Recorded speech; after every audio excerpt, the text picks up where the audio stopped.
yang berlaku di Ardul Syam, bumi Palestin.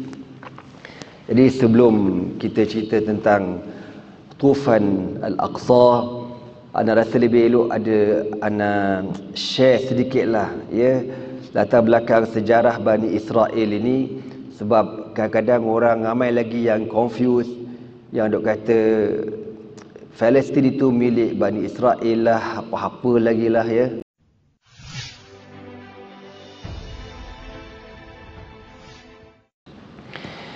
Alhamdulillah, bersyukur kita kepada Allah Subhanahu wa taala kerana dengan taufik dan hidayahnya dapat sama-sama kita beriktikaf di dalam masjid ini. Jadi insya-Allah pada malam ni kita sama-sama akan berkongsi tentang apa yang berlaku di Ardul Syam, bumi Palestin.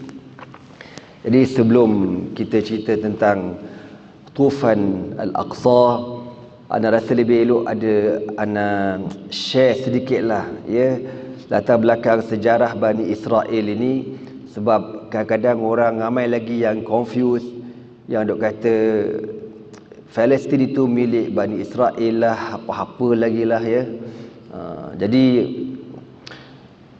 kita bermula dengan Nabi Allah Ibrahim alaihi salam. Ini saya bagi ringkas-ringkas sebab biasa kalau saya cerita secara detail dia makan masa lama 2 jam setengah. Tapi saya difahamkan paling lama boleh sampai pukul 9 aja. Jangan saya faham gitulah. Jadi kita cuba sampai pukul 9 insya-Allah. Yang pertama sekali Nabi Allah Ibrahim alaihi salatu wasalam. Nabi Allah Ibrahim merupakan Abul Anbiya, bapa kepada Nabi dan Rasul alaihi wassalatu wassalam. Yang dia ni berasal daripada Babylon, Iraq. Setelah Nabi Allah Ibrahim dijatuhkan hukuman bakar oleh Namruz dan Allah selamatkan Nabi Allah Ibrahim, maka Nabi Ibrahim dengan isterinya Sarah keluar daripada Iraq, Babylon menuju ke Palestin. Dalam perjalanan nak ke Palestin, mereka singgah ke Mesir. Dan masa tu Mesir telah diperintah oleh Fir'aun. Dan untuk makluman kita semua, Fir'aun ini bukan seorang, ramai. Sebab tu dia ada jamak dia, Fara'inah, Fir'aun. Jadi di zaman Nabi Allah Ibrahim itu ada Fir'aun yang memerintah Mesir, dan dia ada cerita panjang lah antara Sayyidatina Sarah dengan Raja Fir'aun ini. Saya ringkaskan ceritanya. Lalu raja ni dia cuba nak, bahasa tak eloknya, memperkosa Sarah, tetapi Allah Ta'ala tak izinkan. Lalu raja ni dia malu, dia pun hadiahkan kepada Sarah seorang dayang istana yang selepas itu dikenali sebagai Hajar alaiha salatu wassalam. Lalu 3 orang ni daripada Babylon, asal daripada Babylon Iraq, 2 orang sampai dekat Mesir, bertemu dengan Hajar, meneruskan perjalanan masuk ke Palestin. Dan masa tu Palestin dah ada penduduk asalnya daripada bangsa Kan'aniyin.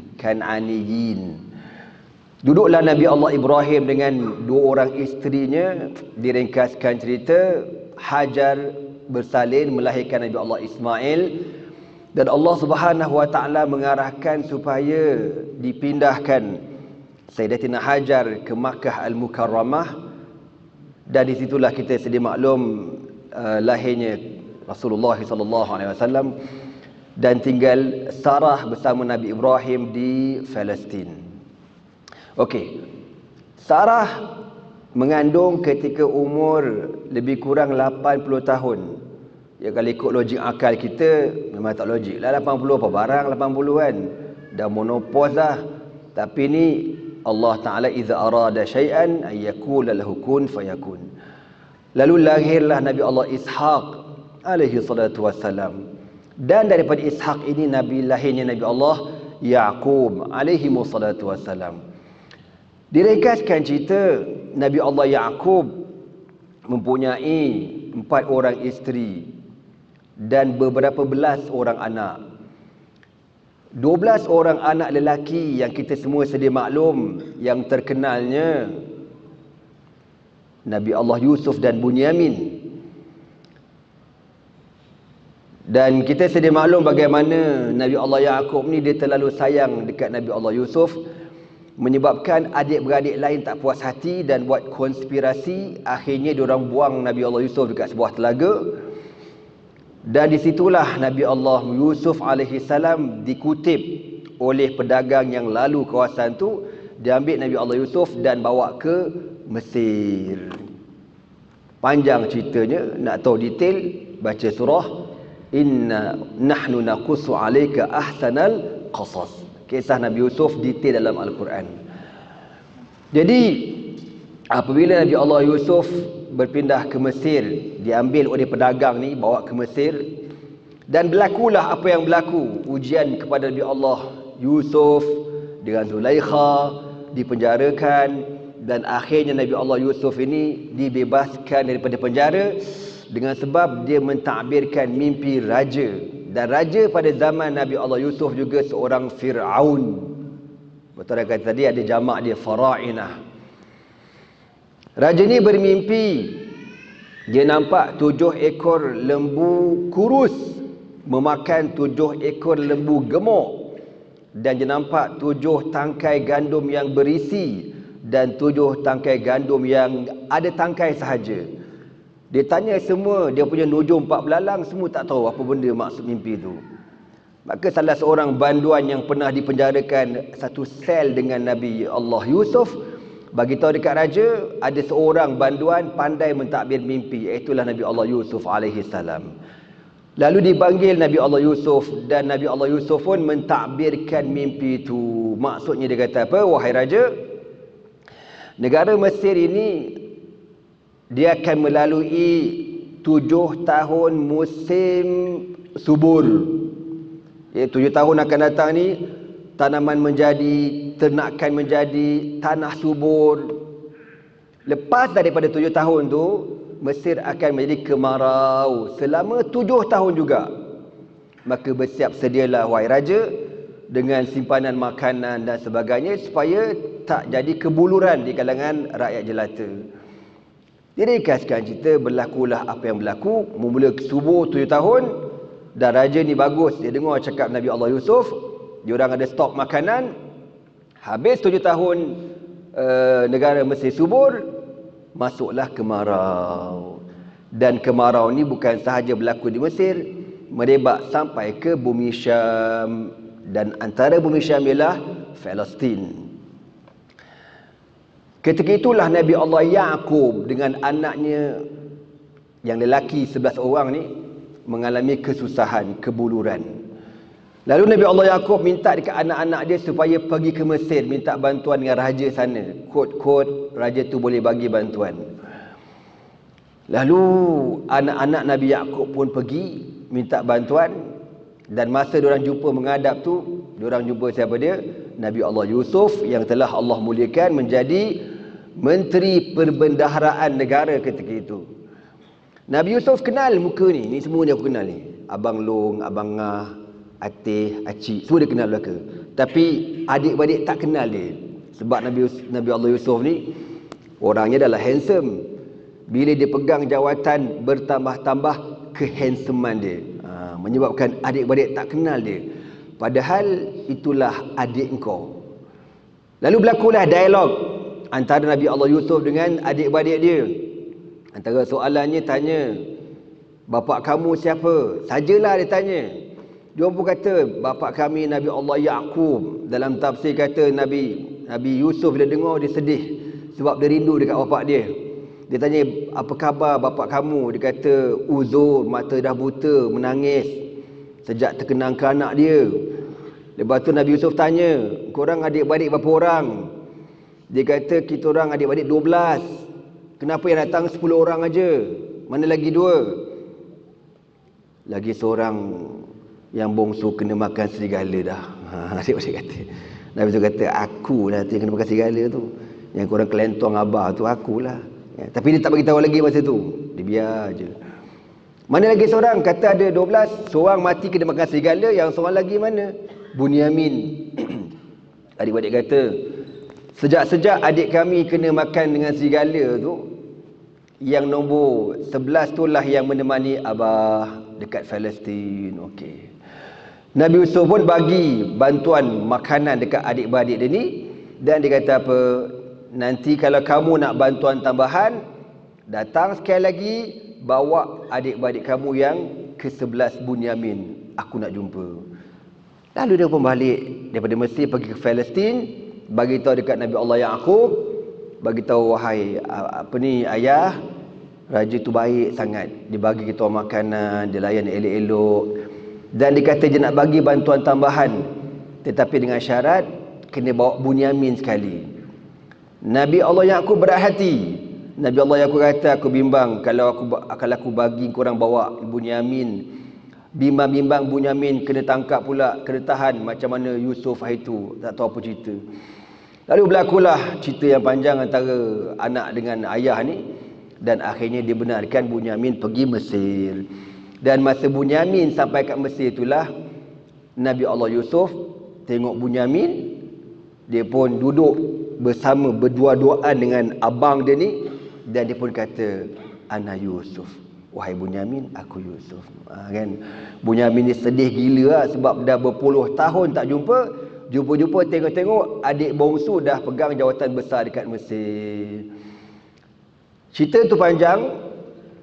Akhirnya Nabi Allah Yusuf bagi tahu dekat adik-beradik, ana Yusuf wa hadza akhi, kan, akulah Yusuf dan ini saudaraku Bunyamin. Dan Nabi Yusuf kata dekat adik-beradik dia, pergi balik ke Palestin dan ajak ayah datang ke Mesir. Diorang pun balik ke Palestin, ceritalah apa cerita yang sebenarnya, dan akhirnya Nabi Allah Yaqub, seluruh anak-anak Nabi Yaqub, Bani Israel, kan, Bani jamak kepada bin, dia panggil Banu, mulhaq, jam'il mudzakkari salim. Banu Israel, Bani Israel asalnya banin, banun, anak-anak Israel. Dan Israel ni kita tahu kan, Nabi Yaqub alaihi salam, nama beliau dalam bahasa Ibriyah Israel. Isra dengan makna abdun, il dengan makna Allah, maknanya Abdullah. Jadi tuan-tuan tak ada masalah kalau tuan-tuan dapat anak lelaki besok bubuh nama Israel. Tak ada hal punya, okey. Sebab makna dia Abdullah. Cuma masalah lah nanti kan, kalau yang berdaftaran ke apa ke, kan, orang buat demonstrasi rumah kau tiap minggu, tu kau pandai lah jawab. Jadi itu Israel. Semua Banu Israel ini anak-anak Nabi Yaqub pindah ke Mesir di zaman pemerintahan Nabi Allah Yusuf, dan mereka pun beranak pinak dekat Mesir. Yaqub, Yusuf, Ayub, Shu'aib, Musa. Okey. Dia ringkaskan cerita. Sampailah takdir Allah Subhanahu wa taala, Mesir diperintah oleh Firaun yang lain, sampailah satu zaman itu Firaun yang zalim itulah yang Quran sebut tu. Dan mulalah berlaku penindasan terhadap Bani Israel. Firaun ini dia mula start menindas Bani Israel. Tapi kalau ikut keturunan Firaun ni memang jahat. Daripada zaman Nabi Ibrahim yang anda sebut awal tadi, itu kira keturunan dia orang tahu. Ketika Firaun yang nak cuba memperkosa Sayyidatina Sarah, Allah gagalkan, Allah selamatkan Sarah. Bila Nabi Ibrahim tahu benda tu berlaku dekat Sarah, Firaun tu cuba nak mengapa-apakan Sarah, maka Nabi Ibrahim berdoa kepada Allah supaya Allah Ta'ala melahirkan daripada sulbinya, daripada keturunannya, seorang yang akan mengganapkan kerajaan yang zalim ini. Maka Allah makbulkan di zaman Nabi Allah Musa alaihi salam. Okey. Cerita panjang. Anda sebenarnya kalau cerita-cerita ni Ana lebih suka relax, tenang-tenang, tak rasi-rasi kan. Tapi dia kata waktu kita tak cukup ni pasal ana nak tunjuk video lagi. Tak apalah, ana cubalah kerat-kerat mana yang boleh kerat kita kerat. Itu tak campur iklan. Kalau campur iklan, subuh baru habis biasanya. Okey tuan-tuan semua. Nabi Allah Musa alaihi salatu wassalam, Allah Ta'ala utuskan kepada Fir'aun. Dan tuan-tuan pun tahulah kisah Nabi Allah Musa ini. Macam mana aku nak start cerita ni? Anda punya perangai satu, anda tak suka ceramah kerat-kerat ni, aku tak suka. Tapi bila dah kerat-kerat, otak aku jadi dia punya laluan kisah tu dah terganggu Okey tuan-tuan, ginilah kita ambil start Fir'aun sembelih budak-budak tu. Okey. Tuan-tuan pun tahu bila satu hari Fir'aun ni bermimpi ada api besar yang masuk ke Mesir membakar semua rumah-rumah bangsa Qibti kecuali rumah Bani Israel. Lalu Fir'aun tanya dekat bomoh-bomoh dia, apa maksud benda ni? Maka tukang tilik Fir'aun kata, maksud mimpi tuanku ini akan lahir di kalangan Bani Israel seorang yang akan menjatuhkan kerajaan tuanku. Maka Fir'aun ni bengang, diarah supaya sembelih semua anak-anak Bani Israel yang lelaki. Bila dia sembelih, menyebabkan Bani Israel ni kekurangan pekerja buruh kasar. Bani Israel zaman Fir'aun merupakan buruh kasar, mana kaum yang ditindas. Bani Israel mustad'afin atau mustad'afuna fil ard. Mereka ditindas seteruk-teruknya. Dioranglah jadi hamba yang buat piramid tu. Jadi bila Fir'aun bunuh baby-baby ni, menyebabkan Mesir tak ada pekerja pelapis. Sebab pekerja-pekerja ni semakin tua. Pelapis tak ada. Akhir Fir'aun pening kepala. Nak buat macam mana? Bermesyuarat sama menteri kabinet dia, Haman and the gang. Dia kata apa?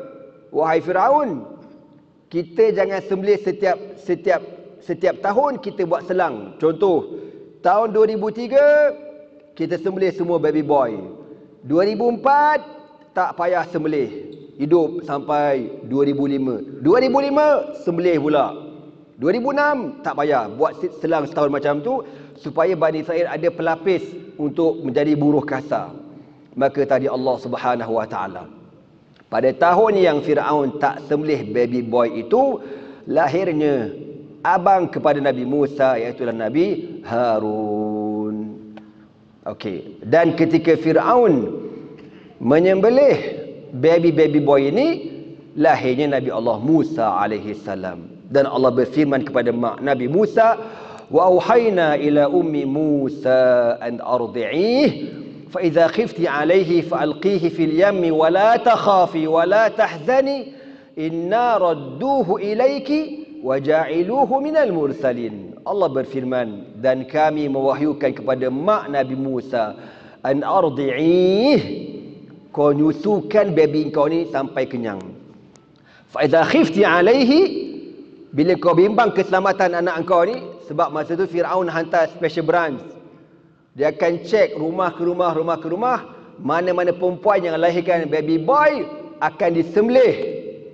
Maka Allah kata, fa idza khifti alaihi, bila kau rasa takut atas keselamatan anak engkau ni, fa alqihi fil yammi, letakkan, campakkan anak engkau dekat sungai Nil. Dan Allah pesan satu dua benda, wala takhafi wala tahzani, jangan takut dan jangan sedih. Maknanya apa tuan-tuan? Bila arahan Allah yang bagi, kita buat aja, jangan cakap banyak. Padahal kalau ikut logik akal, kau letak anak kau dekat sungai tu tak? Sungai Nil ni bukan macam sungai Kelang, bukan macam sungai Damansara. Sungai Nil ni tuan-tuan, kapal kontena boleh lalu. Pasal bapak ni kapal kontena lah pula. Kapal kargo, kontena. Kapal kargo besar tu boleh lalu tuan-tuan. Besar gila sungai Nil ni. Kalau kita naik jembatan, tengok kat bawah, ya Allah, seram macam laut. Allah kata apa? Fa'alqihi fil yami, letak anak kau dekat sungai. buang anak kau dekat sungai.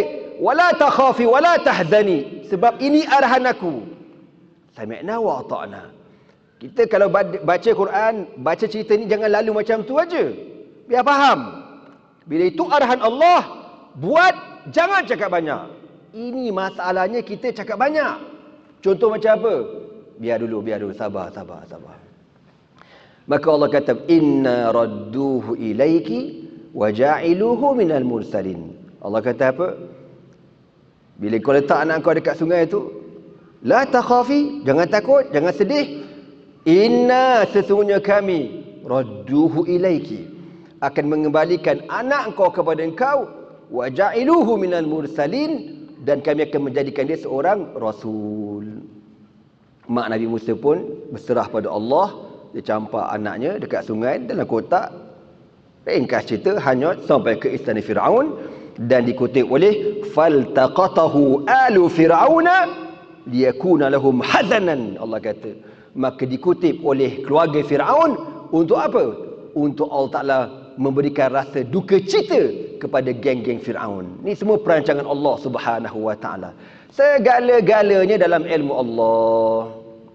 Lalu jumpalah Nabi Allah Musa, dia kutip cerita tu panjang kan. Nabi Musa ni bila Asiyah bintu Muzahim, isteri Firaun, bila tengok Nabi Musa ni, dia sukalah. Dia kata dekat Firaun, qurratu ainin li walak. Wahai Abe tu Firaun lah, Abe Firaun, kita tak ada baby bear, jadi baby ni baby kita tau, kita beli bear. Qurratu ainin li walak, permata hati saya dan abang. Apa kata Firaun? Tak adanya, kau seorang, aku tak ada kena-mengena. Maka Nabi kata apa? Kalaulah Firaun tu kata, na'am, qurratu ainin li walaki. Kalau Firaun kata, ya, baby ni permata hati aku dan kau juga, Firaun ada harapan mendapat petunjuk Allah Subhanahu wa Ta'ala. Tapi dia kena keras ni orang tua ni. Dia kata, tak ada, kau nak kau bela, aku tak ada kena-mengena dengan budak ni. Tapi tuan-tuan semua, sekeras-keras Firaun, dia kalah juga dengan bini dia. Mengalah. Kalau ikut dia suruh sambalik, dia kata. Tapi bila Asia kata, Be, janganlah macam tu, Be, kita tak ada baby kan. Gitu. Jadi elah, kau jaga elok sikit budak ni. Itu nak bagi tahu tuan-tuan, sesado-sado suami dengan bini, dia akan kalah. Betul ke tak betul ni? Kau orang ni apa cerita senyap, macam mayat je aku ceramah ni. Kan? Okey tuan-tuan semua. Jadi nak bagi tahu, Firaun pun lembik tengkuk dengan bini dia, Asiyah bintu Muzahim. Nabi SAW sebut dalam hadis, kamula minar rijali katsirun wa lam yakmul minan nisa'i ila arba'ah. Yang sempurna di kalangan orang lelaki terlalu ramai, tetapi yang sempurna di kalangan perempuan hanya ada 4 orang. Asiyah bintu Muzahim, Maryam bintu Imran, Khadijah bintu Khuwailid, wa Fatimatu bintu Muhammadin sallallahu alaihi wasallam. Inilah 4 orang perempuan yang Nabi kata paling sempurna. Okey tuan-tuan semua, membesarlah Nabi Musa dekat istana Firaun, dan Allah Ta'ala pulangkan balik Nabi Musa ni dekat mak dia. Sebab apa? Sebab Nabi Musa ni dia tak boleh menyusu dengan mana-mana ibu susuan. Semua panggillah mak bidan ke mak lampir ke menyusu, semua reject belaka. Akhirnya dia melekat dengan mak dia juga. Kan Allah dah janji, inna radduhu ilaiki. Aku dah kata dah, letak budak tu, la takhafi wa la tahzani. Jangan kau bimbang, jangan kau takut, inna radduhu ilaiki. Aku akan kembalikan kau kepada anak kau tu. Dan Allah la yukhliful mi'ad, takkan memungkiri janji. Sebab tu bila kita berpegang dengan agama Islam ni betul-betul, ikut betul-betul, selamat kita. Tapi kalau kita ikut selera kita, jahanam kita. Okey tuan-tuan semua, maka membesarlah Nabi Musa dekat istana Firaun, sehingga berlaku kes pergaduhan antara bangsa Kipti dengan seorang Bani Israel. Nabi Musa nak settle aja, tetapi qadarullah wa ma syaa fa'al, fawakazahu Musa faqada alaihi. Kan Nabi Musa ni dia punya kekuatan luar biasa tuan-tuan. Kalau orang gaduh-gaduh, dia buat gini. Apa gaduh ni? Dia buat gitu. Jatuh, meninggal terus. Jadi mamat bangsa Kipti yang kacau Bani Israel ni, Nabi Musa tolak, jatuh meninggal. Bila budak bangsa Kipti ni mati, viral dekat Mesir, dan akhirnya diorang dapat tahu yang bunuh budak ni Nabi Musa.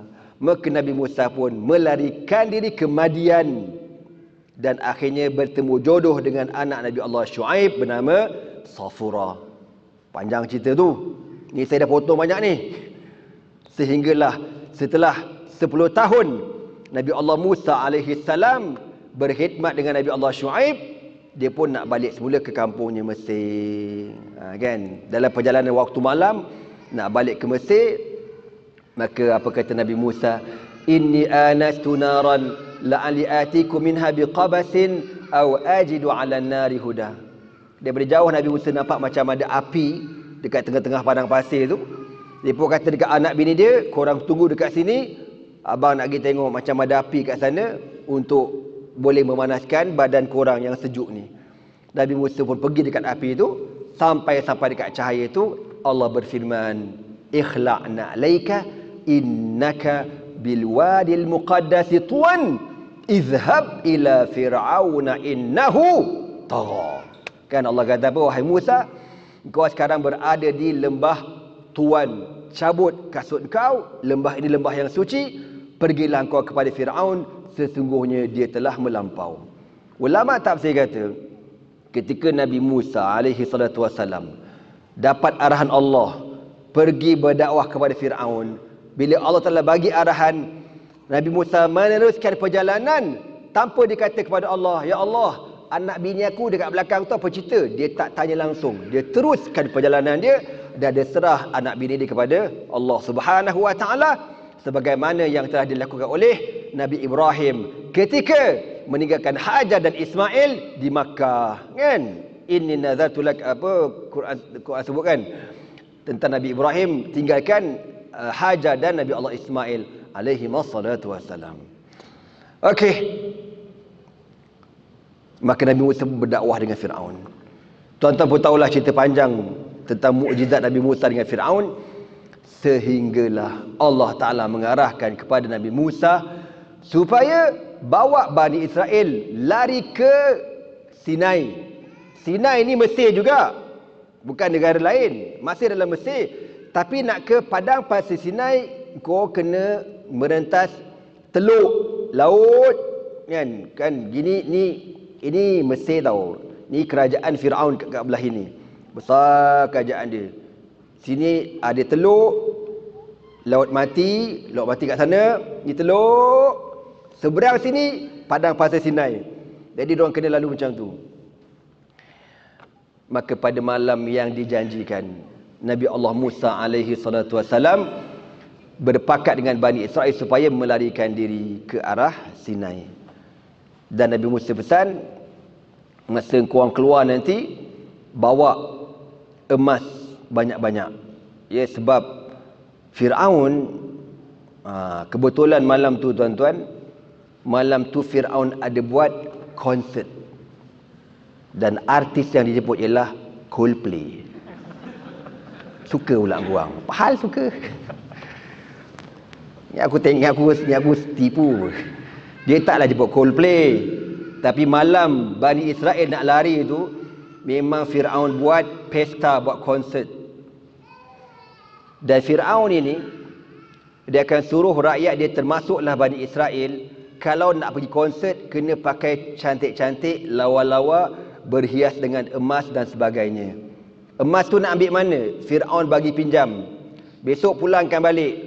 Jadi malam tu Bani Israel ambil sebanyak-banyak emas untuk mereka bawa lari, dan diorang pun lari.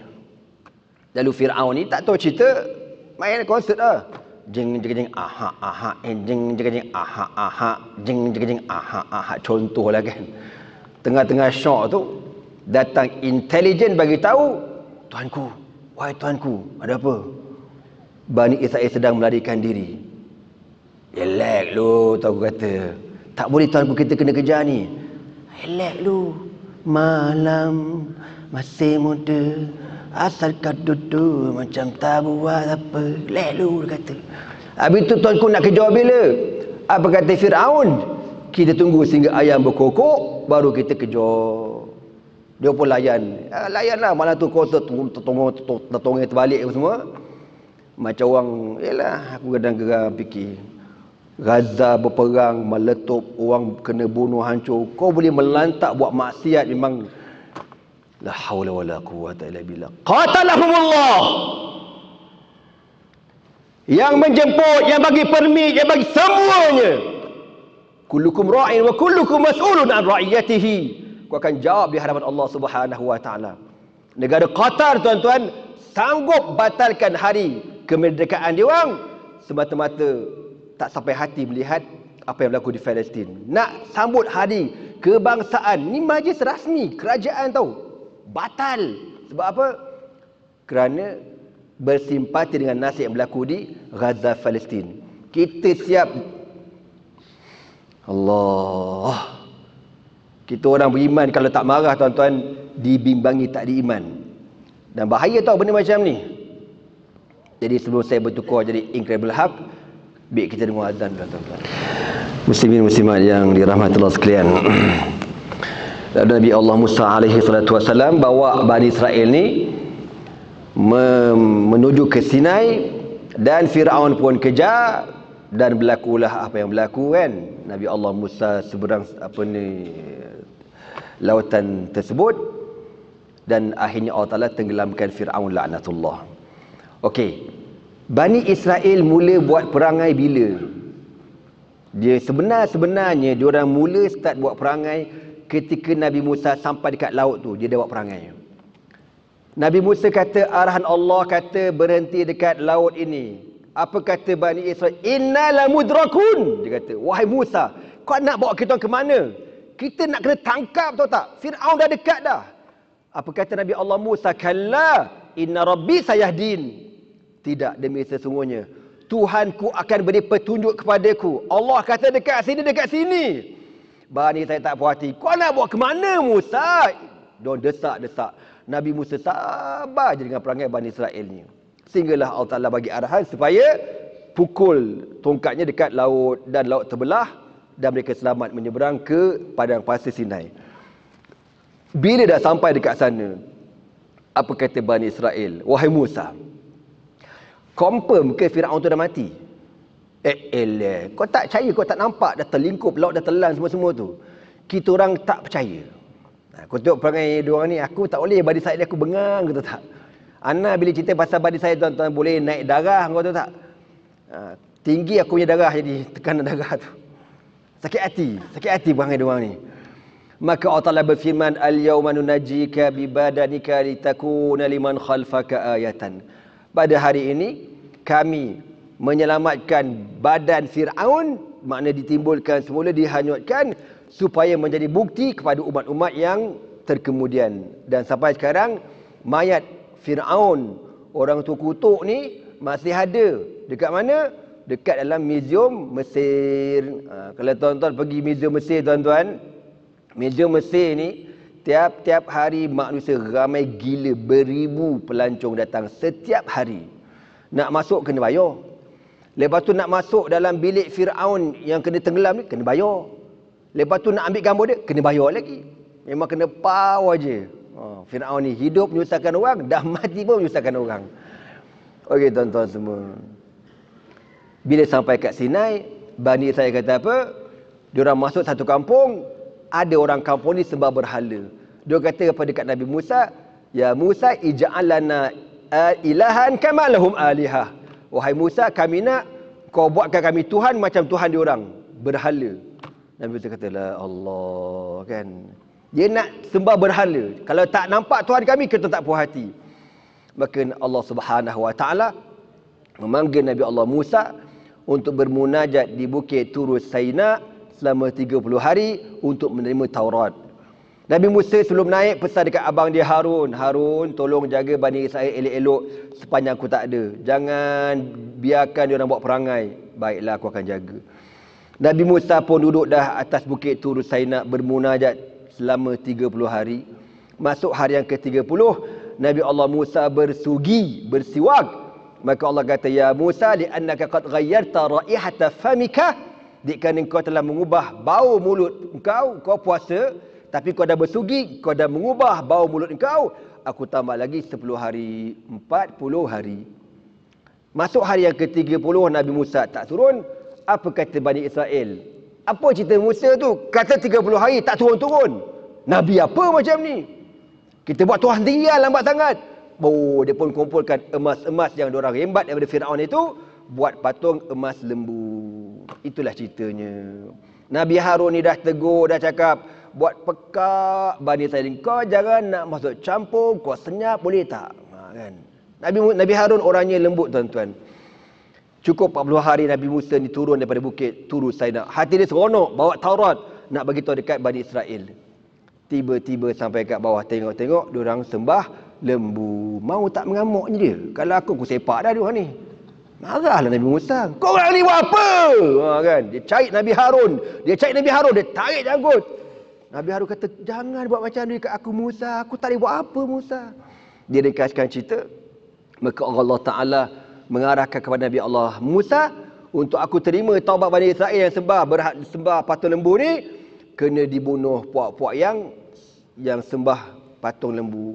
Maka dibunuh pada hari tersebut seramai 70,000 orang. Mampui. Lepas tu apa kata Bani Israel? Wahai Musa, kau kata kau dengar suara Tuhan kan? Kita orang nak dengar boleh tak? Kalau tak dengar kita tak puas hati. Pula dah. Maka Allah kata, wahai Musa, kau pilih 70 orang yang terbaik di kalangan Bani Israel, bawa atas bukit Turu Sinai. Dia akan dengar. Dia pun naik. Dan mereka dengar suara Allah Ta'ala. Dan dia orang dengar bukan dengar dengan telinga. Macam mana dengar? Wallahu a'lam. Sebab apa? Sebab suara Allah tidak menyerupai suara kita. Suara kita dengar dengan telinga. Suara Allah, laisa kamithlihi syai'un mukhalafatuhu lil hawadith. Tidak menyerupai. Dengar macam mana? Wallahu a'lam. Bila Bani Israel dah dengar suara Allah, dia kata apa? Qalu inna lan nu'mina laka hatta narallaha jahratan. Wahai Musa, kita dengar dah suara, tapi kami takkan beriman sehingga kami tengok Allah depan mata. Pula dah. Padahal yang dipilih terbaik dah. 70 ni kena paling baik tu, betul paling baik. Tapi dia je perangai hawa betul. Maka Allah Ta'ala fa'akhazatkumus sa'iqatu. Maka Allah sambar mereka dengan kilat. Badabam, meletup rentung. Mampus belaka 70 orang. Ada setengah ulama tafsir kata, dengan Nabi-Nabi Musa habis mati sekali. Bani Israel ni dia punya jahat, dia punya spoil. Nabi Musa pun kena sekali, tuan-tuan. Lalu Allah Ta'ala hidupkan balik, menerima taubat mereka. Turunlah mereka daripada bukit Turu Saina, turun. Muka gentung ni terbakar ni. Turun kan. Maka Bani Israel buat perangai. Kan surah Baqarah tu kan, yang panjang cerita tu. Cerita ni panjang, tuan-tuan. Panjang ceritanya. Sehinggalah saya ringkas. Sampailah Allah Ta'ala kata kepada Nabi Musa, wahai Musa, bagi tahu dekat Bani Israel, bersiap sedia, kamu akan pulang kepada Ardul Muqaddasata allati kataballahu lakum. Pulang ke bumi suci yang Allah Ta'ala tulis untuk kamu, itulah Palestin. Sampai masa korang kena balik ke tempat asal atuk nenek moyang kau, Nabi Allah Ibrahim, Yaqub, Ishaq yang ada kat sana. Tetapi dengan syarat, nak masuk ke Palestin, korang kena berjihad. Bani Israel, tuan-tuan, bila dengar jihad, dia kata apa dekat Nabi Musa? Inna lan nadkhulaha hatta yakhruju minha. Fa in yakhruju minha fa inna dakhilun. Wahai Musa, kami takkan masuk ke Palestin sehingga pemerintah yang zalim, yang jahat, yang brutal yang ada dekat Palestin masa tu, diorang nak masuk, diorang kena berjihad tau. Sebab dalam Palestin masa tu ada pemerintah yang zalim, yang brutal. Bani saya tak berani. Kami takkan masuk sehingga dia keluar daripada Palestin. Kalau diorang keluar, baru kami masuk. Maka Nabi Musa kata, Allah suruh korang masuk, Allah suruh pergi perang, Allah akan kurniakan kepada kamu kemenangan. Bani Israel kata, tak nak. Izhab anta wa rabbuka faqatila inna hahuna qa'idun. Wahai Musa, kalau kau nak perang, kau pergi dengan Tuhan kau. Kita orang tak nak pergi. Kau tengok dia jawab punya kau orang ajak. Kan, kau pergi, kau ajak Allah. Kita orang tak nak pergi. Maka Nabi Musa pun berdoa pada Allah, ya Allah, la amliku illa nafsi wa akhi fafruq bainana wa bainal qaumil fasiqin. Ya Allah, aku tak mampu ya Allah nak miliki bani saya yang keras kepala ni. Aku boleh pegang abang aku Harun aja. Ya Allah, bezakan kami dengan orang-orang yang fasik. Maka Allah berfirman, qala fa innaha muharramatun alaihim arba'ina sanatan yatihuna fil ard.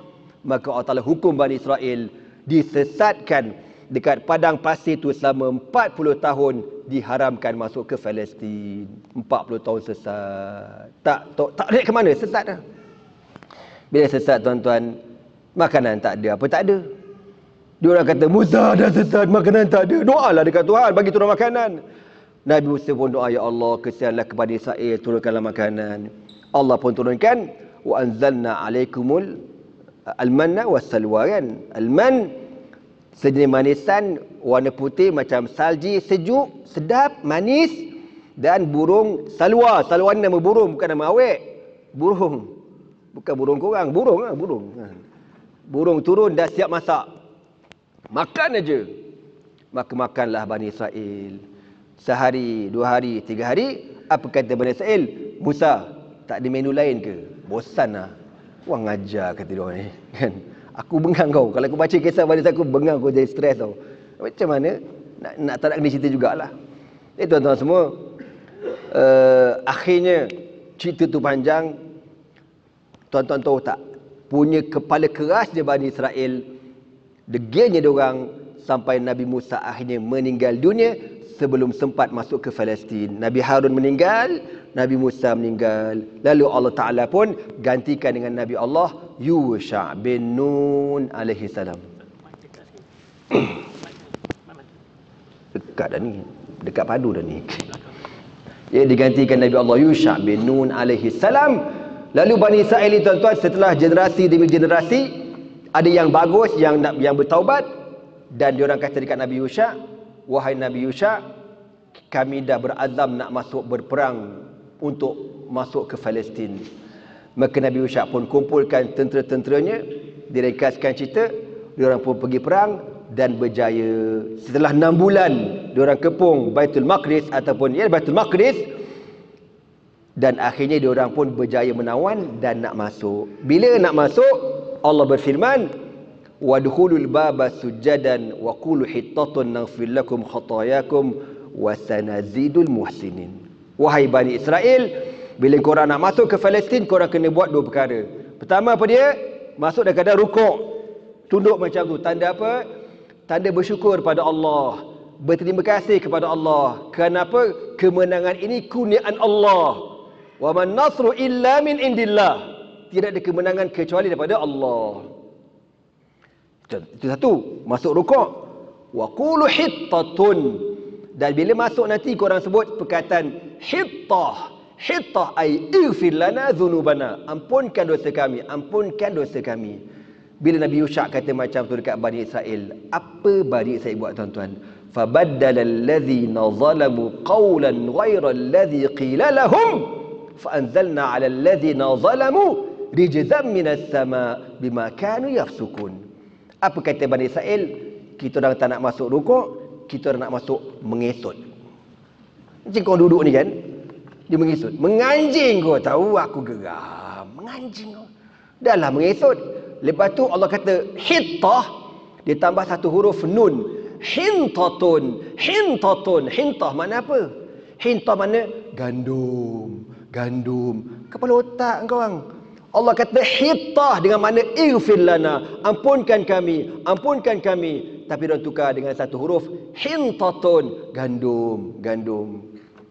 Maka Allah Ta'ala buat apa kat Bani Israel? Allah turunkan bala, turunkan wabak penyakit taun. Pada hari tersebut seramai 40,000 Bani Israel mati. Dah mati baru nak sedar doa ni. Akhirnya masuklah dekat Baitul Maqdis. Elok aman damai. Lepas habis Nabi Yusha bin Nun, diganti oleh, ada kata Kalib, ada kata Nabi Hizqil. Generasi demi generasi demi generasi Bani Israel buat perangai balik. Aduh letih bang, panjang cerita dia. Masa tak cukup dah ni. Kan? Okey, saya rekas. Akhirnya diorang bunuh mana-mana Nabi yang dia tak puas hati. Antara Nabi yang dia bunuh, Nabi Irmia, Nabi Sya'ya, Nabi Zakaria, Nabi Yahya alaihi wassalatu wassalam. Habis dia bunuh belaka. Tak puas hati bunuh, tak puas hati bunuh. Waktu tuan-tuan, bila tuan-tuan tengok kenapa Zionis laknatullah ni, dia orang boleh bom hospital, dia bom sekolah, dia bom masjid, dia bom orang ramai. Kenapa dia boleh buat macam tu? Sebab rekod tok nenek dia orang dulu memang kaki bunuh. Dia bunuh para nabi. Kalau nabi itu yang Allah pilih, dia orang berani bunuh. Kalau setakat orang kampung tak ada hal lah, dia kata. Ada benda lah. Ana tahulah, ana pernah jumpa dengan puak-puak Israel laknatullah ni tuan-tuan. Masa dekat border Jordan dengan Israel, nak masuk ke Baitul Maqdis masa tu. Tapi ada sebab problem dekat rombongan kita ni, ada seorang ahli rombongan kita ni, dia pernah pergi konvoi Marvi Marmara. Kan yang Turki buat dulu, hantar bantuan dekat Gaza melalui jalan laut, turun komando, tembak orang dalam tu mati kan. Jadi ada salah seorang anggota rombongan kami ada dalam kapal tu. Jadi Israel cek list nama dia ada, kita orang semua ditahan. Masa itulah aku tengok muka Yahudi, sombong bang. Serius aku cakap. Tapi aku pelik, ada Melayu kata, Ustaz, Yahudi baik tau, kepala otak kau baik. Dia punya bengis, dia tengok muka kita ni macam cipan, kau tahu tak? Teruk gila. Memang hawa, sorry aku memang bengang dengan Israel tuan-tuan. Okey. Dia bunuh Nabi Irmia, Nabi Sya'ya, Nabi Zakaria, Nabi Yahya, dan diorang cuba nak bunuh Nabi Isa alaihi salam. Allah berfirman, "Wa ma qataluhu wa ma salabuhu walakin syubbiha lahum bal rufi'a ilaihi." Kan Allah Taala selamatkan Nabi Isa. Dan diorang juga pernah nak bunuh Nabi Muhammad sallallahu alaihi wasallam bila cerita ni, kalau aku cerita panjang pula. Biarlah dulu tuan-tuan. Sehinggalah pada hari ini berlakulah apa yang berlaku. Okey. Anda saja cerita ni kenapa? Supaya tuan-tuan faham, inilah bangsa yang Allah laknat dalam Al-Quran. Jahat dia punya, bukan jahat kita Melayu jahat juga tuan-tuan. Tapi diorang jahat. Tak tahu nak kata. Okey tuan-tuan. Macam mana Ustaz nak pasang video ni? Tak sedap tekankan meletup Kalau macam ni gambar ni. Oh dah keluar dah? Oh dah keluar dah. Itu je? Itu je. Oh gitu je. Nak play video, beritahu saya step. Oh alright. Okey, ringkasan inilah seorang ulama bernama Muhammad Izzuddin Abdul Qadir Al-Qassam. Lahir tahun 1882. Berasal daripada Syria, Laziqiyah, utara Syria. Seorang ulama bermazhab, kalau Laziqiyah, zaman saya belajar Syria dulu, kawan-kawan saya daripada Laziqiyah itu ramai bermazhab Hanafi. Akidahnya akidah Ahlussunnah wal Jamaah. Syekhut Tariq Syadziliyah, merupakan tok guru kepada tariqah Syadziliyah. Waktu tuan-tuan kena ingat, orang nak pergi berjihad ni mesti amalan dia kuat, zikrullah dia kuat. Dia tak boleh sembang kari macam aku ni, kau tahu tak? Sembang popah, jom pergi jihad. Jangan cakap banyak kau, bersepah kau balik lari nanti. Orang nak berjihad, zikir tak tinggal. Tuan-tuan baca sejarah, Salahuddin Al-Ayyubi ada tariqah dia. Sultan Muhammad Al-Fatih ada tariqah dia. Al-Imam Al-Syahid Hasan Al-Banna, pengasas Al-Ikhwanul Muslimun, Syadziliyah. Al-Syekh Abdul Qadir Izzuddin Al-Qassam, Syadziliyah. Umarul Mukhtar, Syadziliyah. Dan ramai lagi ulama-ulama yang berjuang berjihad menentang penjajah. Orangnya akidahnya cantik, fahaman Ahlussunnah wal Jamaah solid 100%. Tuan-tuan baca sejarah, tuan-tuan takkan jumpa minal futuhatil islamiyati, pembukaan Islam ini yang dibuat melalui selain daripada Ahlussunnah wal Jamaah. Takkan kau jumpa. Semua mesti solid Ahlussunnah wal Jamaah. Ini sejarah. Okey. Dan beliau berjihad di Syria pada tahun 1920 apabila Syria dijajah oleh Perancis. Dia ni duit tak ada tuan-tuan. Dia sanggup jual rumah dia dan dia beli senjata secara seludup untuk diberi kepada para mujahidin berjuang berjihad. Kalau ikut cerita orang Gaza, orang Palestin, dia kata apa? Tahun 1920 tu, orang Gaza, orang Palestin tak reti nak menggunakan senjata. Al-Syekh Izzuddin Al-Qassam, dialah yang mengajar orang Palestin bagaimana untuk menggunakan senjata. Dia sanggup jual rumah dia semata-mata nak berjihad fi sabilillah. Tuan-tuan bayang, Kita pada hari ini dunia Arab kaya gila, duit banyak, berbilion-bilion. Bila Israel hancurkan Gaza, apa pun tak buat. La haula wala quwwata illa billah. Okey. Sehinggalah beliau membentuk pasukan mujahidin yang kecil, perang, dan pada pertengahan tahun 1930-an begitu, beliau hijrah ke Palestin, di Haifa, Palestin. Apabila beliau mendapat maklumat Palestin mula dibanjiri oleh orang-orang Yahudi. Dia sanggup tinggal tanah air dia, padahal dia berjihad masa tu menentang Perancis. Bila dengar Yahudi masuk Palestin, diarahkan para mujahidin supaya pergi ke Palestin untuk berjihad di Palestin. Dan akhirnya pada tahun 1935 beliau dikepung oleh tentera British dengan kereta kebalnya, kereta tanknya, helikopternya. Serang dia sampai 3 orang sahaja, 3 orang mujahidin, dan akhirnya beliau gugur syahid rahimahullah. Inilah ulama dengan namanya pada hari tuan-tuan disemadikan pada pasukan yang paling digeruni oleh Amerika dan Israel laknatullah, itulah Brigade Al-Qassam. Tapi Masya Allah tuan-tuannya, nama dia tu padu, Al-Qassam. Qassam dengan mana apa? Sumpah kan? Qasam, sumpah nama dia Masya Allah lah yang padu lah tuan-tuan. Tuan-tuan faham ke aku cakap apa ni? Macam tak ada perasaan je aku tengok. Okey, kita tengok gambar-gambar dulu. Okey, patut gambar-gambar nanti kita tengok video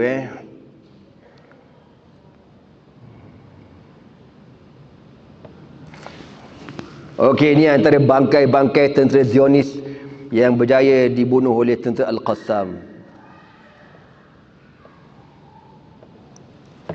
Ini dalam berita Al Jazeera, dia kata apa? Dia kata Kementerian Pertahanan Israel, diorang mula protes. Sebab apa dia kata? Mi'at satratil waqiyah allati wasala lil junud tubayyin annaha ghayra muqawam lil aslihah. Dia kata apa? Jaket kalis peluru yang dipakai oleh tentera Zionis Israel rupa-rupanya tak kalis peluru, tembus juga, dia kata. Dia tak puas hati. Kan? Ni nak kata apa? Kau memang penakut, keturunan kau keturunan penakut. Ni ucapan Syekh Izzuddin Al-Qassam. Panjanglah ceritanya, saya ringkaskan. Dia kata apa? Dia kata, aku belajar akidah 20 tahun. Lepas tu aku mengajar akidah 20 tahun. Ketika diisytiharkan jihad, aku pergi, dia kata. Tiba-tiba aku dengar bunyi bom jatuh, bunyi machine gun. Aku rasa takut, aku bimbang. Aku balik, dia kata, tak berani pergi perang. Sehinggalah malam tu, aku bangkit malam. Aku bermunajat pada Allah. Aku minta ampun pada Allah. Minta ampun pada Allah. Sehinggalah Allah Ta'ala bersihkan hati aku. Lalu aku pun ada keberanian untuk berjihad. Jadi jihad ni bukan sembang-sembang, kau tahu. Main ke? Sebab apa? Balasannya syurga. Dan kalau kita lari daripada medan perang, tersenarai di kalangan orang yang buat dosa besar. Kan? Sab'un minal mubiqat. 7 dosa besar. Salah satu apa dia? Al-firaru yawma zahfi, melarikan diri daripada medan perang. Boleh nak lari pada medan perang dengan 2 sebab. Illa mutaharifan likitalin atau mutahayizan ila fi'atin. Sama ada nak susun strategi baru, kita berundur, ataupun nak minta bantuan tambahan para mujahidin. Itu je dibenarkan berundur. Tapi kalau kau berundur, nyuruk dalam lemari rumah kau, masuk neraka. Na'udzubillah min zalik. Okey, ini bukan terbaru semalam. Yang tadi saya tengok dah cecah, kalau tak salah ana 275 mudarraat wa aliyat. Kereta kebal Israel, jentera berat 275 dah dibom, dibarai, dihancurkan oleh tentera Al-Qassam. Takbir! Semangatlah sikit korang ni, cerita perang tak takbir apa barang.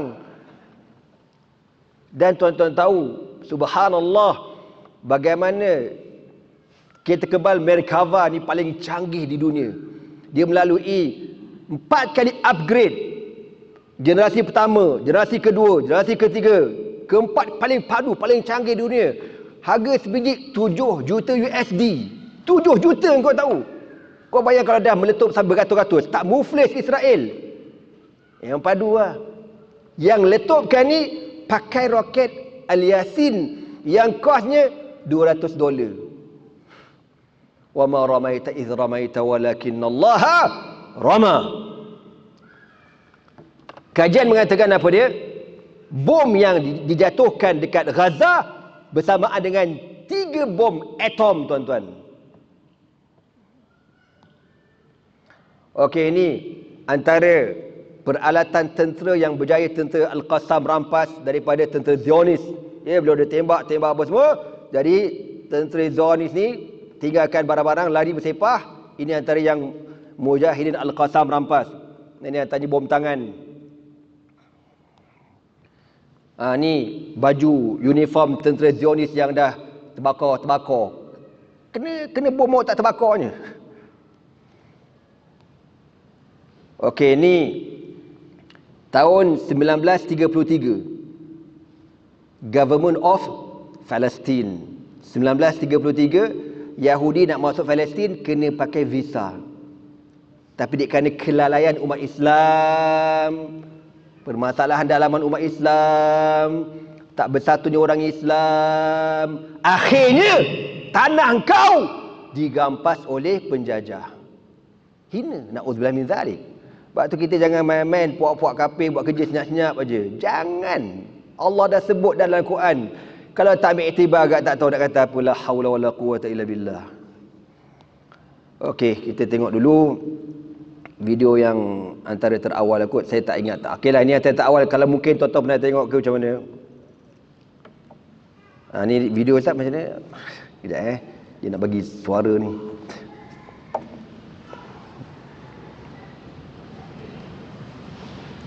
Oh. Okay.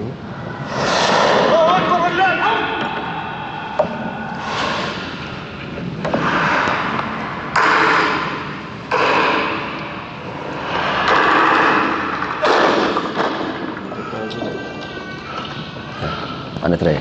Okay.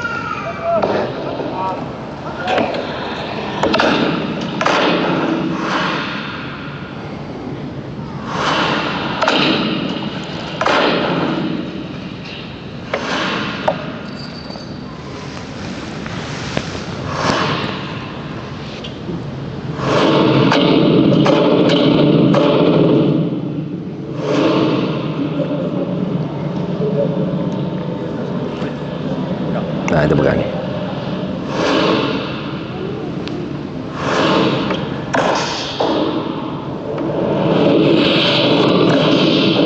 Pegang. Bagi ke dekat tu. Ini.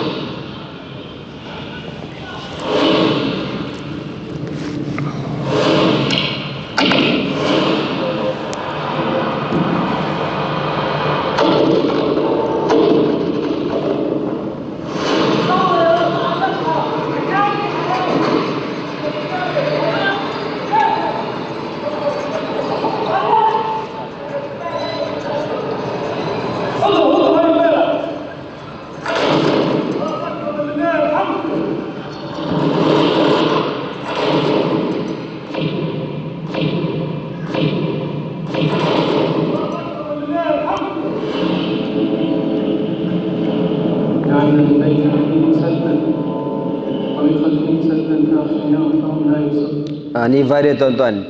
Jentera ni berharga 1.4 juta USD. Dibakar dengan lighter berharga RM1.70.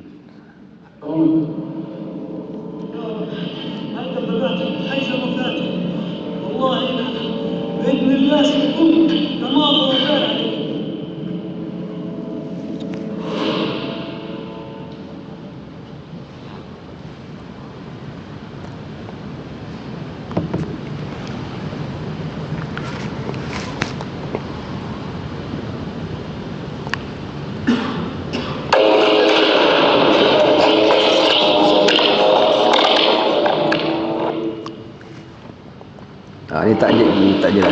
Cepatkan, tak jelas.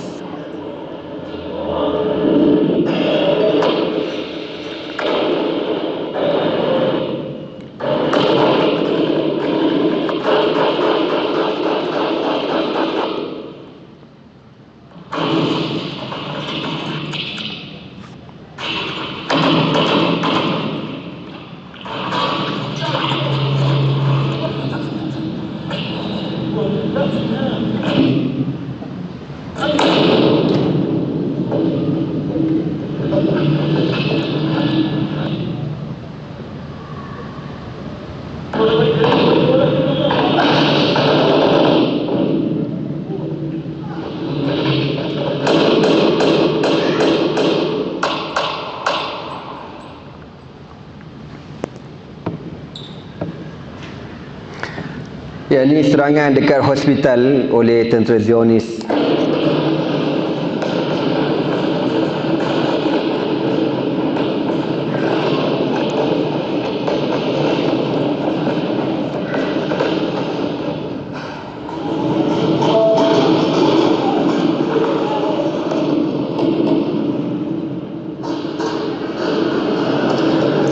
Lepas.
Ni paling padu lah.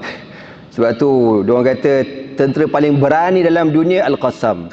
Dah lah pergi perang pakai singlet je. Pakai singlet, sweater shoot, pakai kasut sport, helmet tak ada, apa tak ada, pergi letak bom jangka dekat kereta kepala orang. Memang padu. Nangis, komando Amerika tengok nangis bang.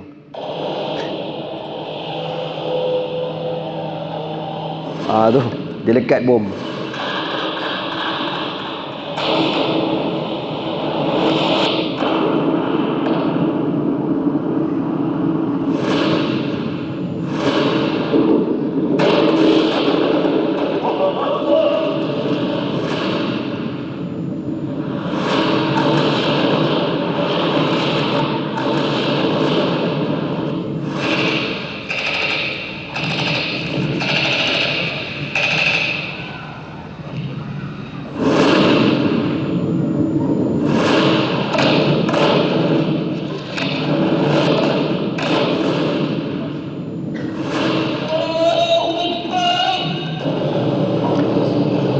Okey, tuan-tuan tengok ni ada dalam 3-4 ekor tentera Zionis.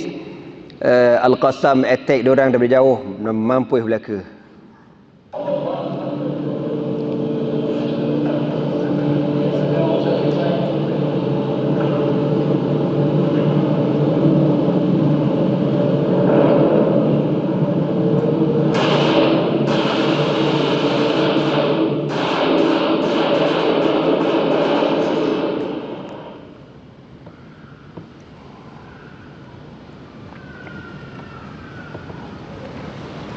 Ini Al-Qassam pasang pedut api dekat laluan tentera Zionis.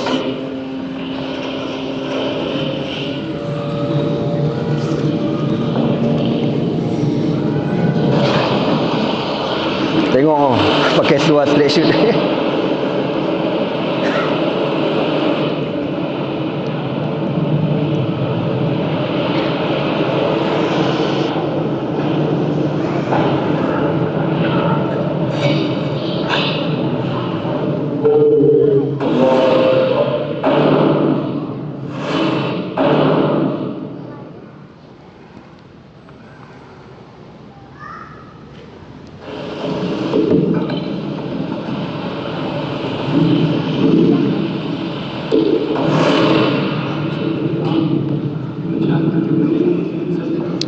Dalam rumah tu ada tentera Zionis.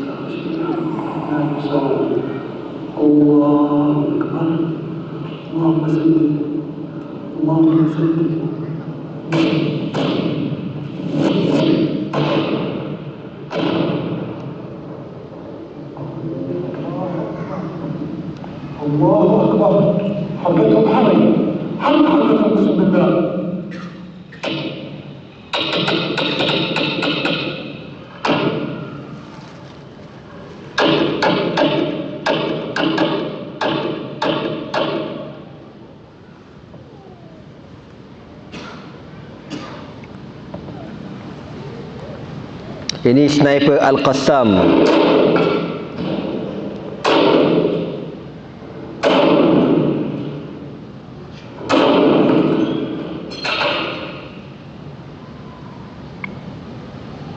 Tadi dua ekor mati, tambah lagi dua ekor.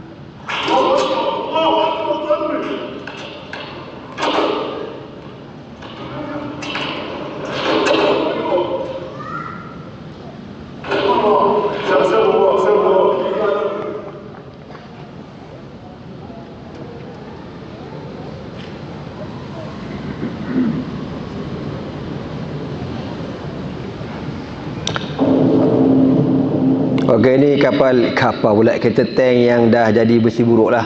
Dia akan dihantar dekat kedai besi buruk timbang kilo ni.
Dia tembak satu bangunan tu, ada 3 orang sniper tentera Zionis.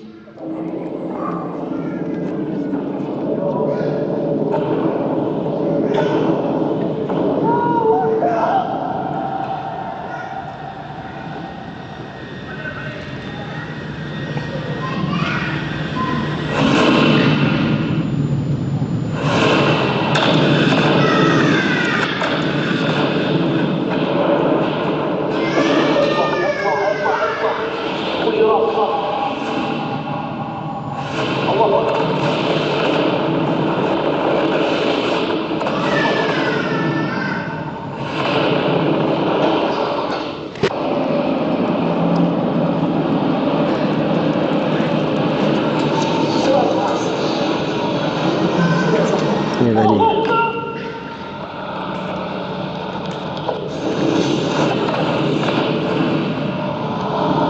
Ni pun berani dia pergi lekat gitu bom kat kereta orang.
Dalam bangunan ni ada tentera Israel, jadi ada 3 orang mujahidin buat serangan hendap dan diorang tembak dengan RPG dekat dalam bangunan ni.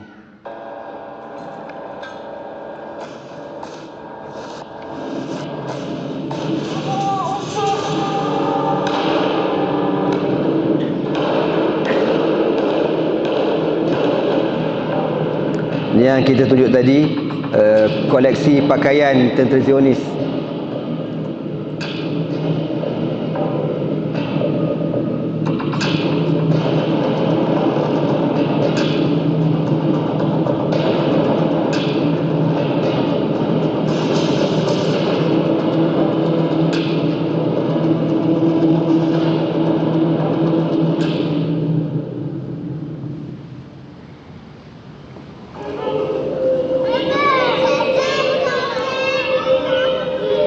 Hebat budak ni anak tak pasti siapa yang mati, mungkin adik-adik dia.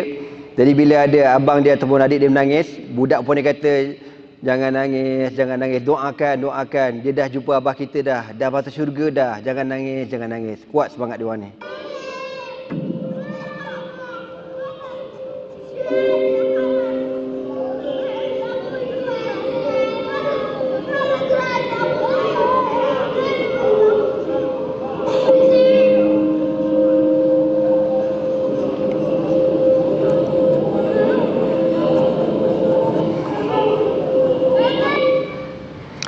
Okey, ni wakil Muslim Care Malaysia yang kena bom baru-baru ni.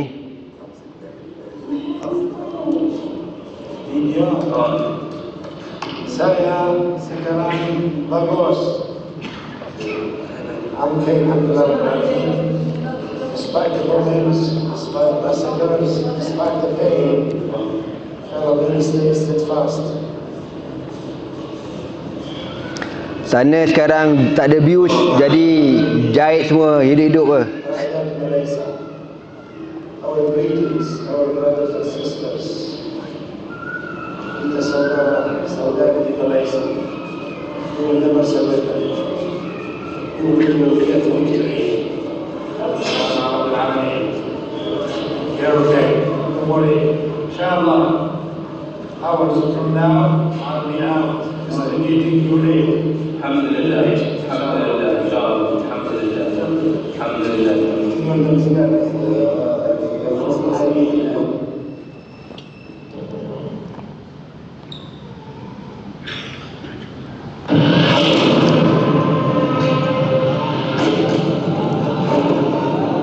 Yesterday the Israeli army has launched a military attack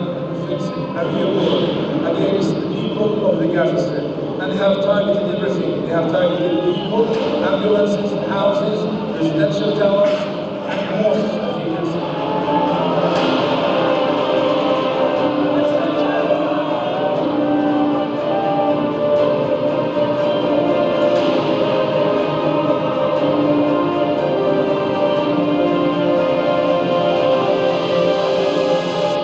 Seluruh dunia telah digemparkan dengan peperangan, pengebuman, pembunuhan beramai-ramai yang berlaku di Ibu Gaza pada hari ini. Mereka mengebom semuanya, rumah orang awam, hospital, masjid, sekolah-sekolah, tanpa mengira kanak-kanak, orang tua, wanita, keseluruhan dibunuh dengan kejam oleh bangsa terlaknat Indonesia semua.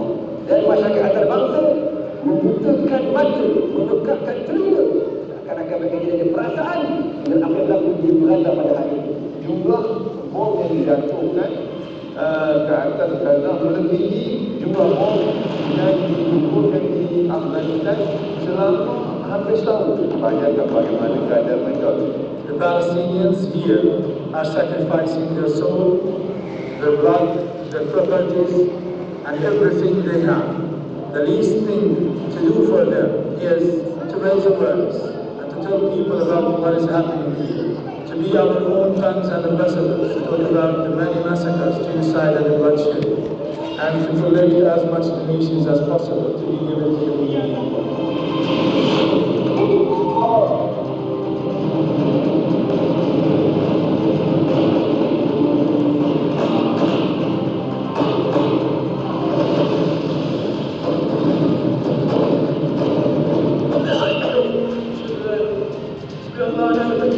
They were sleeping, peaceful people, but nothing to do with the so-called Israel. The aim is in unity. Inshallah, the Palestinians will take them and will show them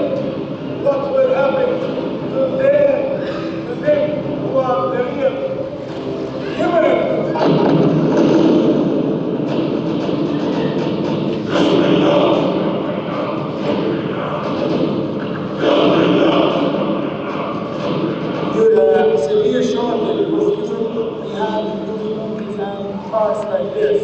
The Israeli leaders have announced that they will send the garrison back to the stone, and they have already done this. This is how the food for the Indian people. We will lay the tent of wood and fire. India, Malaysia, Ian is still on the ground trying to provide as much aid as possible to the struggling people in these areas. There are thousands of people who are in a very bad need. Already buying the food. Our Prophet Muhammad says, Sadaqah. Sadaqah does not decrease the money of a Muslim, nor his wealth. So this is a call upon everyone to donate as much as possible, so that you would help the people who are protected in the first Qibla, which is Al-Aqsa Mubarak, on your behalf. Jadi ambillah kesempatan yang ada ini sudah kita digunakan oleh Allah Ta'ala akan nikmat tahun ini untuk kita mendapatkan keperluan utama peralatan. Okey, ada lagi 2 video last sebelum saya tutup ni. Okey, pertama kali kita dengar, kita doakanlah, kita aminkan doa mujahidin ini. Allahumma inna nas'aluka ya Allah. Amin. Hadir asrana wa nasrana. Amin. Amin. وأن تجعلنا منهم للفتح والنصر المبين. Amin. اللهم استعملنا ولا تستبدلنا. ربنا أفرغ علينا صبرا. وثبت أقدامنا. وانصرنا على القوم الكافرين. Okey, video last sekali kita dengarlah lagu Jihad daripada Al-Qassam.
Okey, muslimin muslimat yang dirahmati Allah sekalian, jadi sekali itulah pertemuan kita untuk malam ni. Cuma ada 3 pesanan terakhir saya untuk saudara kita di Gaza. Yang pertama, doa. Jangan tinggal doa. Tuan-tuan letih macam mana pun, doa untuk umat Islam di Palestin. Seteruk-teruk kita dekat sini tak perang pun, takkan doa 1-2 perkataan pun nak berkira. Doa, Allahumma unsur ikhwanana fi Palestin, unsur ikhwanana fi Gaza, unsurhum ala aduhim ya rabbal alamin. Pendek je doa. Yang kedua, menderma. Jangan langsung tak menderma. Ini peluang. Nabi sebut dalam hadis, man jahada ghaziyan faqad ghaza. Barang siapa yang menyediakan kelengkapan untuk orang-orang yang berjihad, dia juga berjihad. Allah bagi kita pahala jihad sama dengan orang di Palestin, hanya dengan infak. Tiba-tiba kita tak guna peluang tu, mati lagi bagus dah tuan-tuan. Mengambilkan boreh je. Jadi saya ada bawa tabung dekat situ, jangan bawa tak nampak pula nanti. Yang ketiga, boycott. Boycott ni kena buat betul-betul tuan-tuan. Don't play-play. Jadi saya cadangkan tuan-tuan, nanti tuan-tuan nak beli barang, tuan-tuan buka web ni, BDNAASH. Bagus ni. Buka kat Google, jumpa. Ni ada tempat kosong ni, type aja. Apa benda kau nak kau type, confirm keluar produk Yahudi. Confirm keluar wajibul gunah keluar tuan-tuan. Tak percaya? Aku test. Apa? Nak apa? Nestle. Marah orang kat aku orang. Bukan masalah marah, ini masalah sensitivity. Terus keluar. Ni Nestle, Nestle Coffee Mate, apa benda ada juga berlambak Jadi bila kita tengok dia akan keluar nanti, dia kata apa? Hadhihi syarikah tad'am al-ihtilal al-israeli. Syarikat ini support Israel. Jadi kita kalau beli barang, bawa benda ni tengok, anak alhamdulillah buat kali pertama anak berjaya beli barang dapur tanpa ada satu pun produk lahanat Zionis ni. Alhamdulillah tuan-tuan. Jumpa rat, tengok lu. Anak-anak yang kecil-kecil, dia suka makan aiskrim. Dia pegang aiskrim, abah, Yahudi tak abah? Cik lu, Yahudi lagi dia kata. Dah semua Yahudi belaka. Tapi alhamdulillah lah kita didik anak kita, dia reti. Kalau dia terbeli, dia kata, bah berdosa tak bah. Dia akan risau, susah hati. Jadi tuan-tuan, buka web ni, type, insya-Allah keluar. Jadi itulah usaha kita untuk membantu umat Islam di Palestin. Dan banyak-banyakkan berdoa, kita dah berada di akhir zaman. Tunggu, kalau tuan-tuan panjang umur orang rezeki, kita akan melihat kemunculan Al-Imamul Mahdi. Tu je nak beritahu. Kalau panjang umur. Sebab Nabi sebut dalam hadis kan, tentang peperangan dekat Palestin ni, sikit ni last call ni, betul-betul last call ni. Nabi kata, la tazalu ta'ifatu min ummati zahirin al-haq wa hum ala aduhim qahirin. Qalu aynahum ya Rasulullah? Qal hum fi Baitul Maqdis wa fi aknafi Baitul Maqdis. Nabi kata akan sentiasa ada satu kumpulan di kalangan umatku yang Allah berikan kemenangan kepada mereka di atas musuh-musuh mereka dan mereka takkan dikalahkan sehingga datang ketentuan Allah kepada mereka. Maka para sahabat bertanya, di manakah mereka ya Rasulullah? Nabi kata, hum fi Baitul Maqdis. Mereka berada di Baitul Maqdis wa fi aknafi Baitul Maqdis, dan berada di pinggiran kota Baitul Maqdis. Yang kita nampak sekarang ialah Al-Qassam. Tuan-tuan, doakan semoga Allah Taala berikan kekuatan kepada mereka untuk terus berjihad, dan kita di sini bantu mereka dengan derma, doa dan juga boikot. Sekian daripada ana, minta maaf kok terkasar bahasa, tersmack down dan sebagainya. Aku liqauli hadza wa astaghfirullah li wa lakum. Wassalamualaikum warahmatullahi taala wabarakatuh. Takbir.